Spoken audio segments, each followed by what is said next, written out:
Baby Sohail was separated from his family in the chaos of the Kabul evacuation.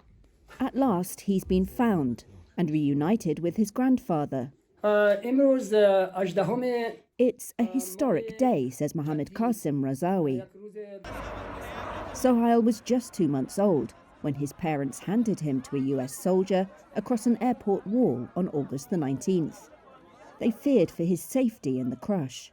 He went missing as thousands rushed to leave an Afghanistan falling under Taliban rule. After a Reuters exclusive published in November led to online posts of information, he was traced to the Kabul home of taxi driver Hamid Safi, who had named him Mohammed Abid and was raising him as his own. I entered the airport and saw a baby lying on the ground in a very bad state. I looked around and showed the child to many people, but I couldn't find anyone related to him.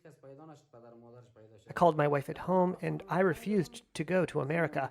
I brought the child home. I brought him milk, and we have been taking care of the child since that time.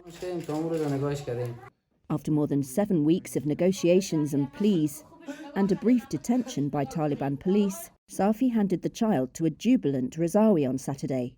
The boy's grandfather had travelled 2 days and 2 nights from the northeast to the capital, bearing gifts for Safi and his family, including a slaughtered sheep, pounds of walnuts and clothing. It'll be hard to let him go. We love this child, Hamid's wife Farima says, but he must live with his parents. They are in the United States. Sohail's father, Mirza Ali Ahmadi, is a former US Embassy security guard. He was nearly inside the airport when he passed the baby over. But at that moment, the Taliban pushed the crowd back. Officials told the desperate family once they got in that Sohail had probably been evacuated.